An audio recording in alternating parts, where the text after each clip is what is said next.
He is etched into the American consciousness as the 34th President of the United States, a grandfatherly figure with an infectious grin who presided over an era of unprecedented peace and prosperity. But behind that warm smile lay the steely resolve of a warrior, the architect of the greatest amphibious invasion in human history. He was Dwight D. Eisenhower, a man of profound contradictions, a career soldier who detested war, a humble man from the heartland of Kansas who would command kings and prime ministers, and a military hero who would, in his final public address, deliver the most profound warning against the very military-industrial complex he had helped to build. His journey was a testament to the American dream, yet it was anything but ordinary. For decades, he was a relatively anonymous officer, a staff man known for his organizational genius, but destined, it seemed, for a career in the quiet corridors of the War Department rather than the crucible of combat. Then came the cataclysm of World War II, a global conflict that would not only test the mettle of nations, but also reveal the hidden greatness within this unassuming ensign. In less than 4 years, he would vault from the rank of a temporary colonel to that of a 5-star general of the Army, a rank held by only a handful of men in the nation's history. He was the man who held the Allied coalition together, the steady hand that guided the Western Front, the voice that gave the final, fateful order to launch the D-Day invasion and smash the fortress of Nazi Germany. When the guns of Europe fell silent in 1945, he returned not just as a general, but as a global icon, greeted by ticker-tape parades and the adulation of millions. He was, to a world weary of conflict, the very personification of victory and integrity. This is the story of his incredible odyssey, the long, patient climb through the ranks, the crushing weight of supreme command, and the transition from the battlefield to the White House. This is the story of Dwight D. Ike Eisenhower. Join us as we explore the remarkable life of the man who led the free world, first in war and then in peace.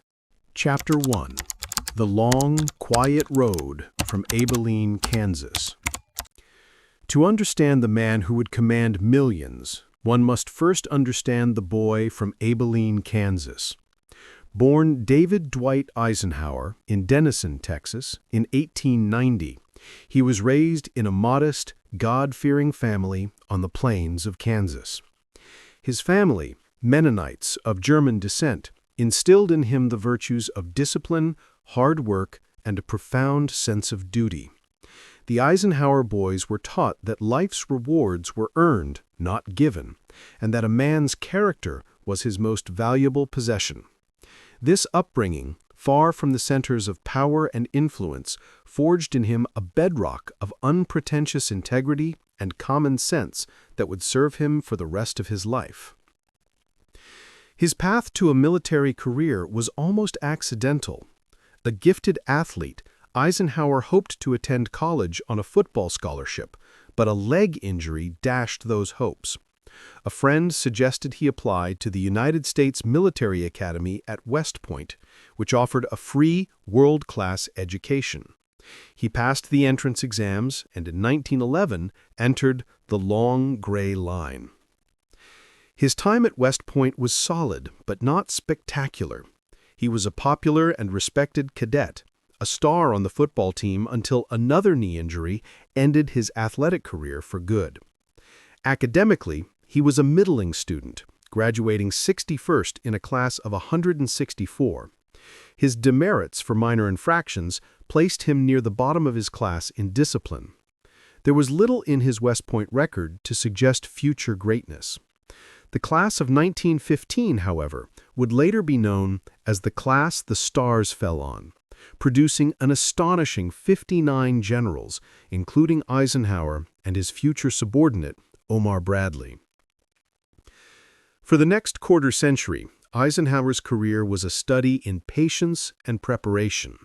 While his contemporaries like Douglas MacArthur and George S. Patton were making names for themselves in World War I, Eisenhower was stateside, commanding a tank training center at Camp Colt, Pennsylvania. Though he performed his duties with exceptional skill, earning the Distinguished Service Medal, he was deeply disappointed to have missed combat in the Great War. It was a professional void he felt for years. The interwar years were a period of slow promotion and intellectual growth. He served in a variety of staff positions, honing the skills that would later define his leadership style. He attended the Command and General Staff School at Fort Leavenworth, graduating first in a class of 245 officers, a clear sign of his burgeoning strategic mind. It was here that he truly began to master the complex arts of logistics, planning, and military organization. Perhaps the most formative period of his early career was his long tenure serving as an aide to General Douglas MacArthur. From 1933 to 1939, first in Washington, D.C. as MacArthur's chief of staff, and then in the Philippines, Eisenhower worked in the shadow of one of the most brilliant and most difficult military personalities of the age. He drafted MacArthur's reports, wrote his speeches, and learned firsthand the intricate dance of military politics and high-level command. While he deeply respected MacArthur's intellect, he often chafed under his imperious style. The experience was invaluable.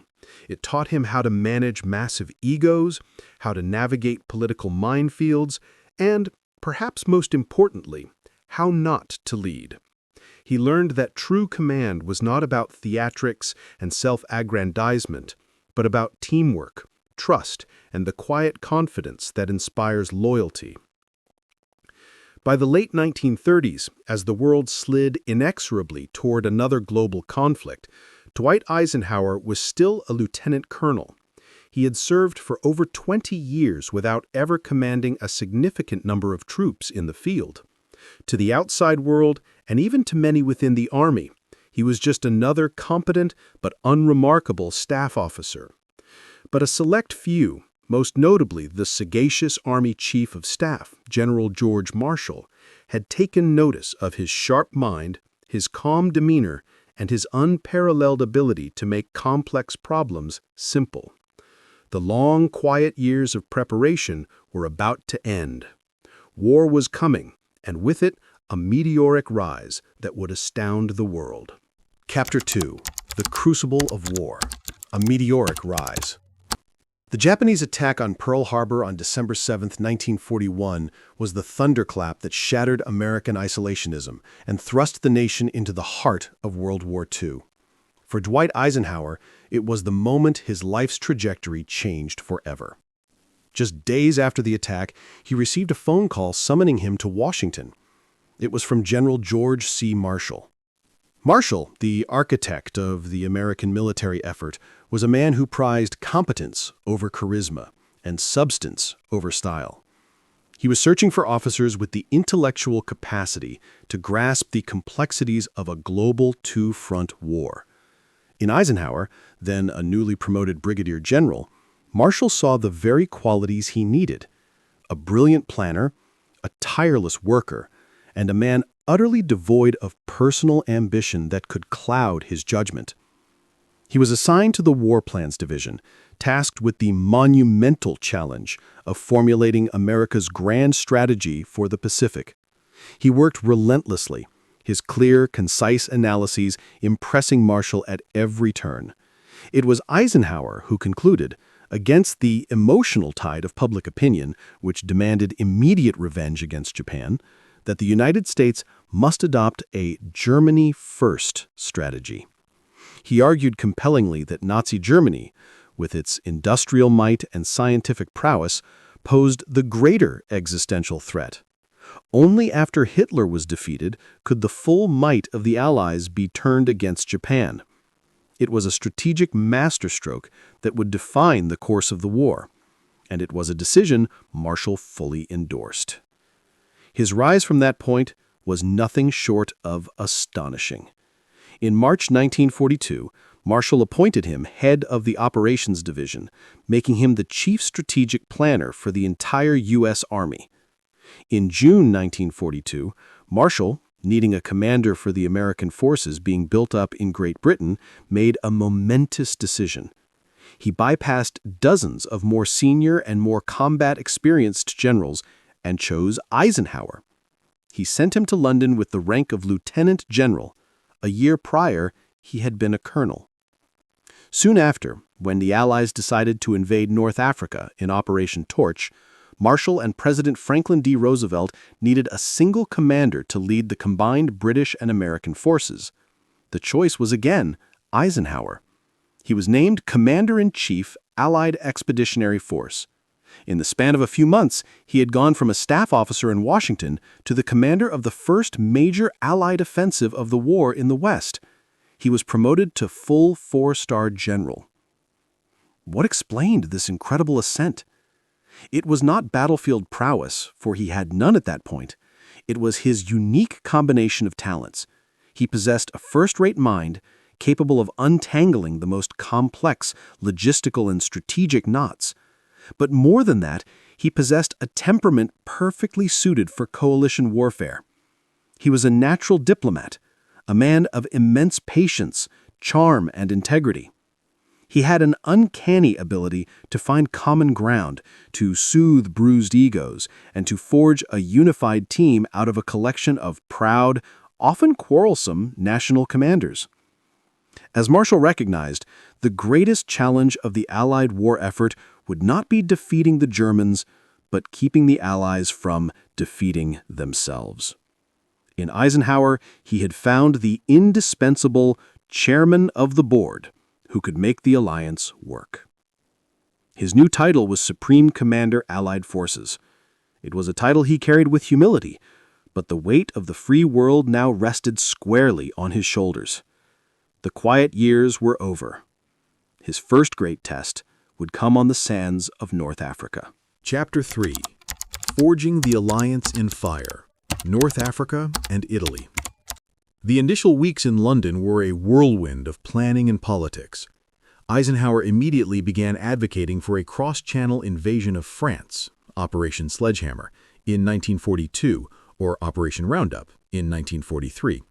He believed, as did Marshall, that the fastest way to defeat Germany was a direct assault on its heartland. The British, however, led by Prime Minister Winston Churchill and the cautious chief of the Imperial General Staff, Sir Alan Brooke, were deeply skeptical. Haunted by the memory of the bloody stalemate of World War I, they favored a more peripheral strategy. They argued for an invasion of French North Africa, Operation Torch. It was a strategically safer, less ambitious operation designed to clear the Axis from the Mediterranean, secure shipping lanes, and provide a stepping stone for an invasion of southern Europe.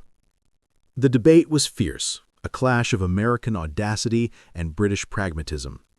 Ultimately, President Roosevelt sided with the British, recognizing the need to get American troops into action against the Germans somewhere in 1942. The decision was made. Operation Torch would be the first major test of the Anglo-American alliance, and Eisenhower would be its supreme commander. He was given unprecedented authority over all land, sea, and air forces, a unified command structure that would become a hallmark of the Allied war effort. Operation Torch and the Darlan Deal. The invasion of North Africa began on November 8, 1942, with Allied forces landing at Casablanca, Oran, and Algiers. The landings themselves were a logistical triumph, but they immediately plunged Eisenhower into a political quagmire. The French forces in North Africa were loyal to the collaborationist Vichy government. Instead of welcoming the Allies as liberators, they fought back, particularly around Casablanca. Eisenhower, the military commander, was forced to become a diplomat. He needed to stop the fighting and secure French cooperation against the Germans and Italians. In Algiers, he made a controversial but pragmatic decision. He negotiated with Admiral François Darlan, the commander of all Vichy French military forces and a high-ranking official in the collaborationist regime. In exchange for a ceasefire and French military cooperation, Eisenhower recognized Darlan's authority over French North Africa. The Darlan deal ignited a firestorm of criticism in London and Washington. To many, it seemed the Allies were making a pact with a Nazi sympathizer. But for Eisenhower on the ground, it was a military necessity. The deal saved countless American and British lives, secured vital ports, and allowed the Allied forces to turn their full attention eastward toward the real enemy in Tunisia. It was a messy, imperfect solution, but it was effective. It was Eisenhower's first lesson in the harsh realities of high command, where pure military objectives are often entangled with complex political realities. The bloody nose at Kasserine Pass. With North Africa secured, Eisenhower pushed his forces east into Tunisia, hoping to trap the German Afrika Korps, commanded by the legendary Field Marshal Erwin Rommel. But the Germans reacted with speed and ferocity. In February 1943, they launched a surprise counteroffensive against the inexperienced American forces at Kasserine Pass. The Battle of Kasserine Pass was a humiliating defeat for the U.S. Army. Poorly led and badly deployed, American units were routed, suffering heavy casualties. It was a brutal wake-up call, exposing serious deficiencies in American training, equipment, and leadership. For Eisenhower, the defeat was a personal and professional crisis. He was forced to relieve some of his commanders, including his old friend Lloyd Fredendall, and institute sweeping reforms. He brought in the fiery and aggressive George S. Patton to restore discipline and morale to the battered U.S. Second Corps. Kasserine was a painful but invaluable lesson. It taught Eisenhower and his subordinates the hard truths of combat against a seasoned, professional enemy. The American Army learned, adapted, and grew stronger. By May 1943, the combined Allied forces, with the American Second Corps now fighting effectively alongside the British Eighth Army under General Montgomery, had squeezed the Axis forces into a corner.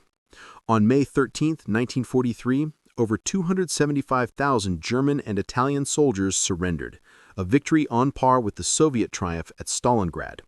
The North African campaign was over. In recognition of his success, Eisenhower received his fourth star, becoming a full general, the highest rank in the U.S. Army at the time. The soft underbelly. The Italian campaign. With Africa secured, the Allies next turned their attention to Sicily and Italy, what Churchill famously called the soft underbelly of Europe. As Supreme Commander, Eisenhower now faced his most difficult command challenge yet, managing the colossal egos and divergent strategic views of his subordinates, most notably the cautious, methodical British General Montgomery and the flamboyant, aggressive American General Patton. The invasion of Sicily in July 1943 was a resounding success, but it was marred by the intense rivalry between the two generals, each vying for glory. Eisenhower, acting as a patient arbiter, had to constantly manage the friction, ensuring the overall Allied plan was not jeopardized by personal ambition. Following the conquest of Sicily, the Allies invaded the Italian mainland. The campaign quickly bogged down. Italy's mountainous terrain proved to be a defender's paradise, and the Germans fought a tenacious, skillful retreat. The advance up the Italian peninsula became a slow, bloody grind. Amidst this grueling campaign, Eisenhower also orchestrated the secret negotiations that led to Italy's surrender on September 8, 1943. The Italian campaign was a difficult and costly affair, its strategic value still debated by historians. But for Eisenhower, it was another critical step in his education as a supreme commander. He had successfully launched 2 major amphibious invasions, commanded a multinational force in a sustained land campaign, and navigated the treacherous waters of coalition politics. In December 1943, as the fighting in Italy continued to rage, Eisenhower received new orders. He was to leave the Mediterranean and return to London. President Roosevelt had chosen him for the most important job of the war, Supreme Commander, Allied Expeditionary Force for Operation Overlord, the long-awaited invasion of France. The fate of the war and the future of the world would be in his hands. Chapter 4. The Supreme Commander. Operation Overlord. In January 1944, Eisenhower arrived in London to assume command of Supreme Headquarters Allied Expeditionary Force, SHAEF. The task before him was of a scale and complexity unprecedented in the history of warfare. He was not merely commanding an army, he was orchestrating a symphony of destruction and liberation, a multinational, multi-service force that was, in effect, the largest and most powerful military organization ever assembled.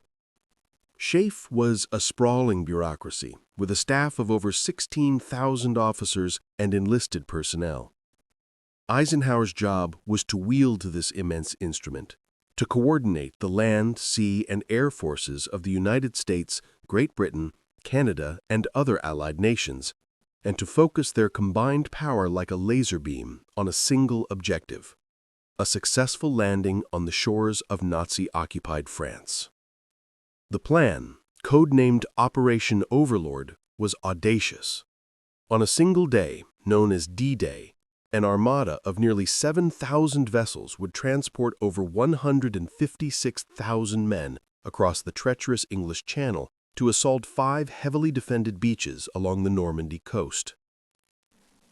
They would be supported by over 11,000 aircraft, which would dominate the skies, bombing German defenses and protecting the vulnerable troops on the ground. It was to be the largest seaborne invasion in history. Eisenhower's genius in this period was not that of a battlefield tactician, but that of a master executive and coalition leader. He assembled a remarkable team of subordinates. His deputy, Air Chief Marshal Sir Arthur Tedder, was British. His naval commander, Admiral Sir Bertram Ramsay, was British. His air commander, Air Chief Marshal Sir Trafford Leigh-Moyer, was British. His primary ground commander for the initial assault phase, General Sir Bernard Montgomery, was British. Eisenhower's chief of staff was the American Walter Bedell Smith, a brilliant but notoriously abrasive officer who served as Eisenhower's hatchet man. The senior American ground commander was his old friend, the quiet and dependable General Omar Bradley. Eisenhower's primary challenge was to meld these powerful, proud, and often difficult personalities into a single cohesive team. He did so through sheer force of personality, through his unwavering fairness, his infectious optimism, and his absolute focus on the mission. He listened to all arguments, patiently mediated disputes, and then made the final, decisive call. His authority was absolute, but he wielded it with a velvet glove. He made it clear to everyone, from the highest-ranking general to the lowest private, that this was an allied, not an American or British endeavor. "I will not tolerate any thought of we and they," he once declared. "In this headquarters, it is us." The agonizing decision. As the spring of 1944 wore on, the immense machinery of invasion ground toward its launch date. The success of D-Day depended on a precise combination of weather and tidal conditions. The landings required a full moon for the airborne drops the night before and a low tide at dawn to expose German beach obstacles.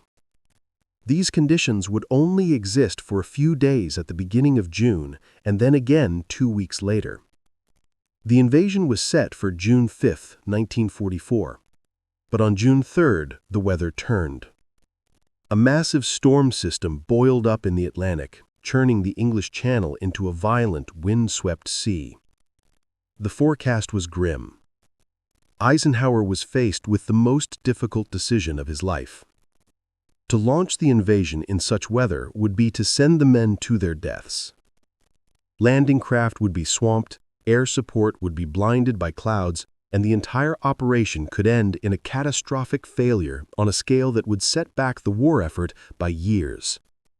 To postpone, however, carried its own immense risks.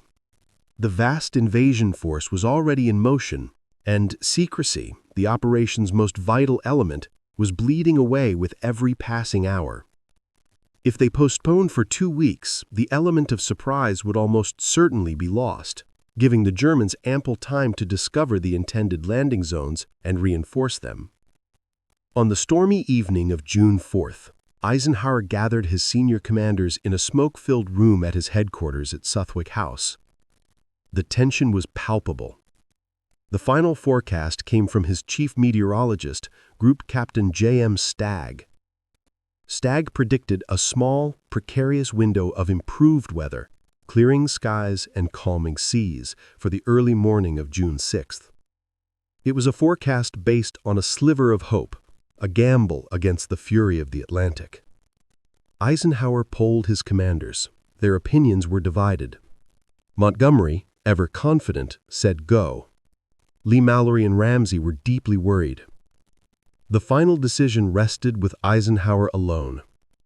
He paced the floor for what felt like an eternity, the fate of hundreds of thousands of men and the future of the war weighing on him. Finally, he stopped, looked at his team, and said with quiet finality, "Okay, let's go." In that moment, Eisenhower embodied the essence of supreme command, the lonely burden of a decision that could change the course of history. In his pocket he carried a small, handwritten note he had scribbled in case the invasion failed. "Our landings in the Cherbourg-Havre area have failed to gain a satisfactory foothold, and I have withdrawn the troops. My decision to attack at this time and place was based upon the best information available. The troops, the air, and the Navy did all that bravery and devotion to duty could do. If any blame or fault attaches to the attempt, it is mine alone." He would not need it. D-Day and the breakout. In the pre-dawn hours of June 6, 1944, the longest day, the Allied invasion of Europe began. As the skies over Normandy cleared, just as Stagg had predicted, a vast armada appeared off the French coast. After a day of brutal, savage fighting, the Allies were ashore. Casualties were heavy, particularly on Omaha Beach, but by the end of the day, all 5 beachheads were secured. The foothold in Fortress Europe had been won. The battle for Normandy, however, was far from over. For the next 7 weeks, the Allies fought a brutal war of attrition in the dense hedgerow country of Bocage of Normandy. Progress was slow and costly. Finally, in late July, American forces under General Bradley executed Operation Cobra, a massive aerial bombardment that blew a hole in the German lines, allowing Patton's newly activated Third Army to pour through the gap and race across France. By the end of August, Paris was liberated, and the German army in France was shattered. It was a victory of stunning speed and scope, and a testament to Eisenhower's leadership. Chapter 5. The Broad Front to Victory. With the liberation of Paris, a new strategic debate erupted within the Allied High Command, one that would test Eisenhower's leadership to its limits. The question was how to deliver the final knockout blow to Germany. General Bernard Montgomery, commander of the British and Canadian forces on the northern flank of the Allied line, argued for a single-thrust strategy. He demanded that Eisenhower give him the lion's share of all available supplies, fuel, ammunition, and reinforcements for a single rapier-like armored assault across the plains of northern Germany, straight to Berlin. He believed this would end the war by Christmas 1944. General George Patton, whose Third Army was rampaging across southern France, argued for a similar single thrust on his front. Eisenhower rejected these proposals. He opted instead for a broad front strategy. He was determined to advance all Allied armies toward Germany on a continuous, unbroken front from the North Sea to the Swiss border. His reasoning was multifaceted. Logistically, the Allies were stretched to their breaking point. The Red Ball Express, a massive trucking operation, was struggling to supply the fast-moving armies. Eisenhower did not believe he could adequately supply a single, deep penetration into Germany. Strategically, he feared that a single thrust could be easily cut off and destroyed by German counterattacks, a disaster that could prolong the war indefinitely. A broad front, while slower, was safer and more methodical.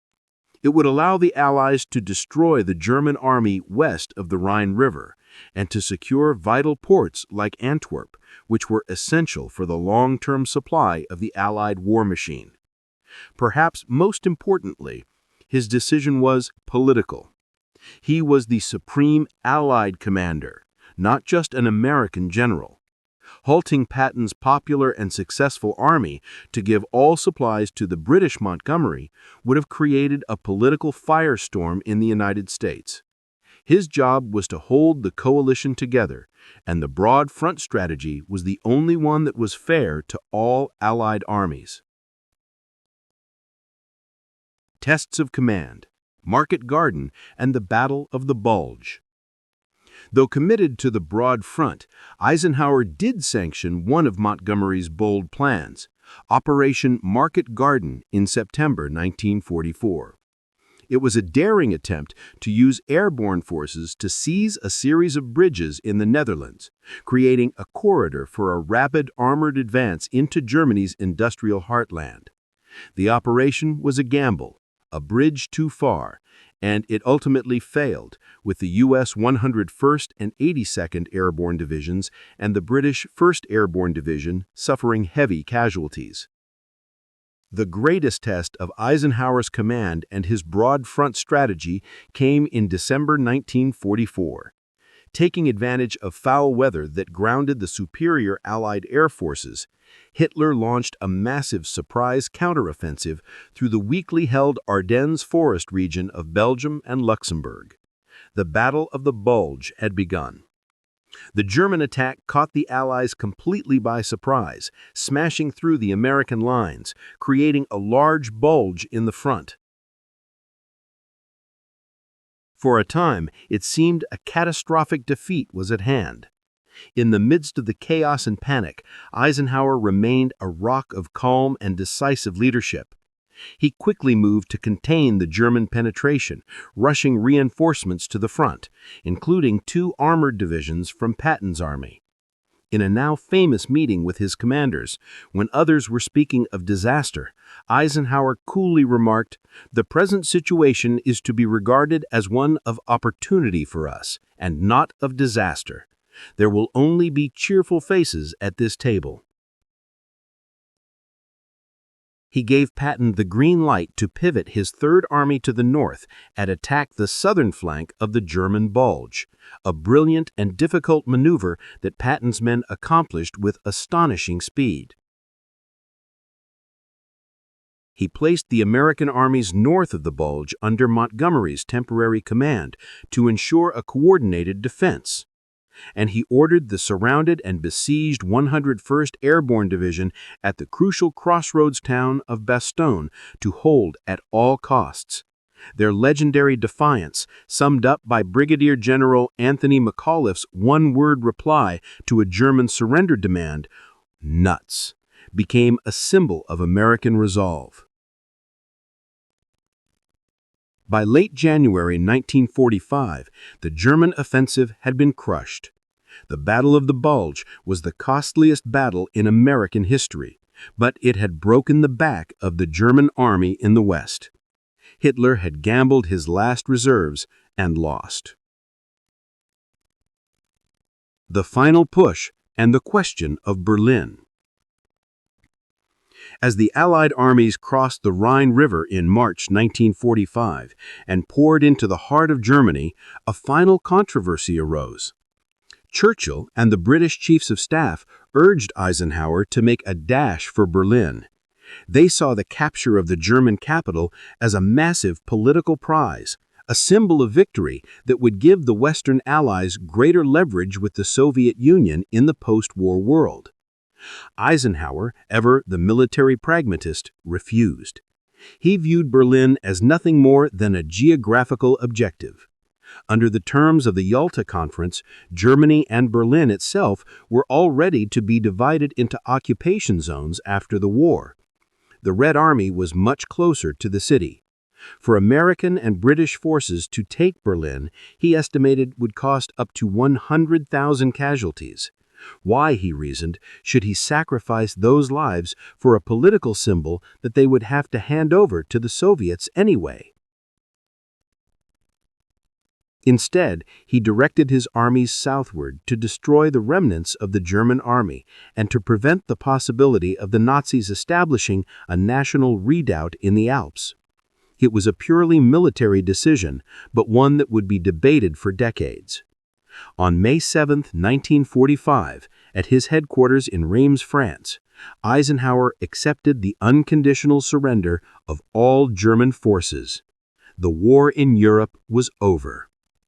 A month later, on a victory tour, he was given a hero's welcome in London, Paris, and Washington. In December 1945, in recognition of his monumental achievement, he was promoted to the newly created rank of General of the Army with a 5-star insignia. The humble boy from Abilene, the anonymous staff officer, had become one of the most celebrated and respected military leaders in world history. Chapter 6. The Hero's Return and a New Cold War. Following the victory in Europe, Eisenhower returned to the United States as a conquering hero. He was appointed Chief of Staff of the United States Army, succeeding his mentor, George C. Marshall. His primary task was the difficult and thankless job of demobilizing the largest army in the nation's history, a complex process fraught with political and logistical challenges. After 2 years in the Pentagon, he felt he had done his duty. In 1948, he retired from active duty and accepted a new and very different role, president of Columbia University in New York City. It was an attempt to transition to civilian life, to leave the world of military command behind. But the world would not let him rest. The post-war peace he had fought for was proving to be fragile. The wartime alliance with the Soviet Union had fractured, replaced by the deep ideological chill of the Cold War. By the late 1940s, much of Eastern Europe had fallen under the control of Soviet-backed communist regimes. The Iron Curtain, as Churchill called it, had descended across the continent. In response, the Western nations formed a new defensive alliance, the North Atlantic Treaty Organization, NATO. In 1950, with the Cold War heating up and the Korean War raging, President Harry S. Truman called upon the one man he knew could forge this new military coalition into an effective fighting force. He asked Eisenhower to leave Colombia and return to Europe as the first Supreme Allied Commander of NATO. Eisenhower gladly accepted the challenge. The task was enormous: to build from scratch an integrated international military command capable of deterring Soviet aggression in Europe. It was a job that perfectly suited his unique skills. Once again, he was the great conciliator, the coalition builder, working with the military and political leaders of a dozen nations, each with its own interests and priorities. He laid the foundation for the military structure that would keep the peace in Europe for the next half-century.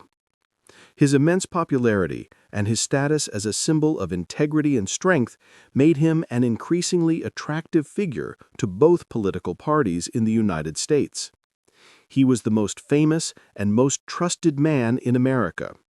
As the 1952 presidential election approached, a massive draft Eisenhower movement began. Though he had long resisted any political ambitions, he came to believe it was his duty to serve once more. In 1952, he returned to the United States, resigned his commission as a 5-star general, and accepted the Republican nomination for president. Chapter 7. The Presidency.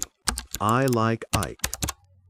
Running on the simple, powerful slogan, I Like Ike, Eisenhower won the 1952 election in a landslide. His appeal was universal. To a nation weary of the Korean War, tired of political corruption, and anxious about the threat of communism, he was a reassuring figure of calm, strength, and integrity. He entered the White House with a clear set of goals. His first priority was to end the stalemated and unpopular war in Korea, a promise he had made during the campaign. In July 1953, 7 months after taking office, an armistice was signed, bringing the bloody conflict to a close.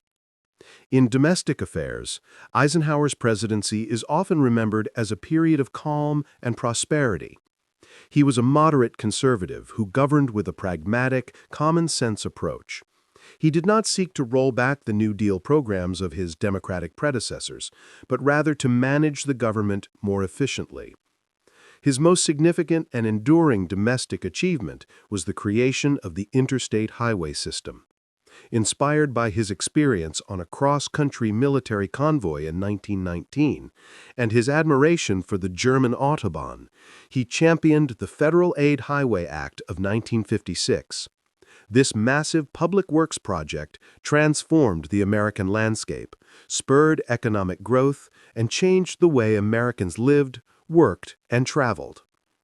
While the 1950s are often viewed as a placid decade, Eisenhower's presidency was not without its crises. He faced the challenge of McCarthyism, and though he disliked the senator's methods, he was criticized by some for not publicly condemning him sooner. On the issue of civil rights, he was a reluctant leader. But when Governor Orville Phobos of Arkansas used the National Guard to prevent 9 African-American students from integrating Little Rock Central High School in 1957, Eisenhower acted decisively. He federalized the Arkansas National Guard and sent in troops from the 101st Airborne Division to enforce the federal court order and protect the students. The former Supreme Commander was once again deploying troops, this time not against a foreign enemy, but to uphold the rule of law in his own country. In foreign policy, Eisenhower navigated the treacherous currents of the Cold War. He and his Secretary of State, John Foster Dulles, pursued a policy of containment against the Soviet Union. This new-look defense policy relied less on expensive conventional forces and more on the deterrent power of nuclear weapons, a strategy known as brinkmanship. He ended his second term on a somber note after the Soviets shot down an American U-2 spy plane in 1960, an incident that torpedoed a planned peace summit with Soviet Premier Nikita Khrushchev. As he prepared to leave office in 1961, Eisenhower delivered a televised farewell address to the nation. In it, the old general offered a startling and prophetic warning. He cautioned the American people to be vigilant against the growing and potentially misplaced power of what he was the first to call the military-industrial complex. The potential for the disastrous rise of misplaced power exists and will persist, he warned. We must never let the weight of this combination endanger our liberties or democratic processes. It was a stunning message from the man who had presided over the greatest military-industrial effort in history. Conclusion: the legacy of the indispensable man. Dwight D. Eisenhower passed away on March 28, 1969. He was laid to rest not in Washington, but in his boyhood hometown of Abilene, Kansas, in a small chapel on the grounds of his presidential library. He was buried in his simple Army uniform, the uniform he had worn with such distinction for so long. His legacy is immense and complex. He was not only a brilliant military strategist and organizer, but also one of the most effective and beloved presidents of the 20th century. He was the supreme commander who led the Allies to victory in the greatest war in human history. He was the president who ended one war, kept the nation out of others, and presided over 8 years of peace and prosperity. For years after he left office, some historians dismissed his presidency as a passive, do-nothing administration. But in recent decades, his reputation has soared. Scholars now recognize the skill with which he managed the Cold War, his quiet but firm hand in domestic affairs, and the fundamental decency and integrity he brought to the nation's highest office. As a Gallup poll cited years after his death revealed, his reputation has not diminished with time. He consistently ranks among the most admired figures in American history. He was the indispensable man of his time. In war, His unique ability to forge and lead a powerful international coalition was the critical element in the Allied victory. In peace, his steady leadership and immense prestige provided the stability and confidence a nervous world craved. From the wheat fields of Kansas to the beaches of Normandy, from the halls of Schaeff to the Oval Office, Dwight D. Eisenhower's life was an epic journey of service, duty, and honor. He was the warrior who sought peace, the leader who embodied integrity, and the great American hero who, in the end, simply wanted to be remembered as a good man from Abilene.